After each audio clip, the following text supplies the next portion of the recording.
په پاکستان هېواد کې ټولو افغان کډوالو وروڼو ته دا یو خبر ورکوو چې دلته په بلوچستان ایالت کې ځینې کسان خاص کر پر سوشل میډیا باندې ویډیووې خپروي او خلکو ته تبلیغات کوي. دغه پر سکرین چې تاسې ګورئ PHR په نامه باندې کارډونه اووه روپۍ ځینې غواړي. دا کارډونه ورته جوړوي پوه شولې چې دا ستاسې د خلاصون دپاره یا ستاسې د اوسېدو دپاره دا کارډونه چې دي کفایت کوي.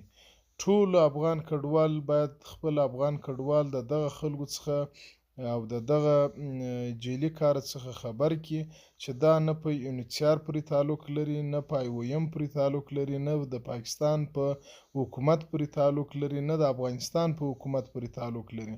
دا صرف د ځینو کسانو د پیسو ته د چل جوړونې دپاره دغه پروګرام پیل کړی دی چې دا د کډوالو اړوند ټولې ادارې د دې خلاف دي او نه دا کم اعتبار لري او نه دا کارډونه کم رسمي ادارې سره تړاو لري.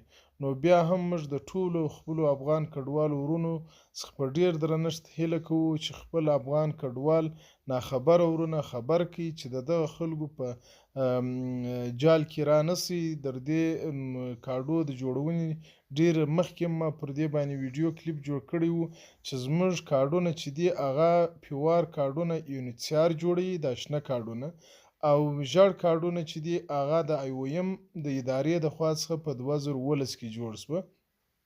اوس نه زموږ د زړو کارډو د نوي کېدو کومه خبره شته او نه افغان کډوالو ته نور کارډونه د جوړېدو خبره شته.